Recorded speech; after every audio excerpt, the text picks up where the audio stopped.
FaceTime is now on Android. What?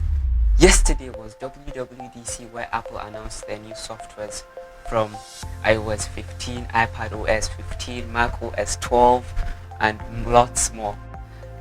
It has been a very exciting event, although the whole Apple community were actually kind of disappointed about the iPadOS because we thought we were going to get more powerful updates because the new iPad has the new M1 chip.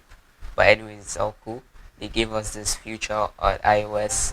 Now Android and Windows users can use FaceTime. You can now create FaceTime links and share with anyone, even people who have Android or Windows. FaceTime links. Now you can generate a link for a FaceTime call and share it anywhere. It's a terrific way to plan ahead for a call. And it's not just Apple devices that can use a FaceTime link to join your call. Your friends with Android and Windows devices can use your FaceTime link to join the call right from their browser. And even on the web, FaceTime calls are still end-to-end encrypted, so your privacy is never compromised.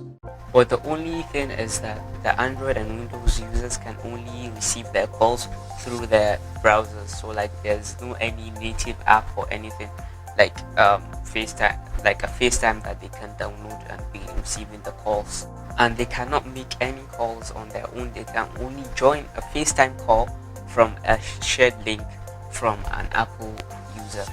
Actually, that's kind of a start at least. At least now FaceTime can compete with Zoom and Google Meets in terms of conference calls and meetings, which I'm 100% sure that Apple users would like to be using the FaceTime calls better than some of these calls, which is very interesting. And I'll see you soon. Take it easy. Peace.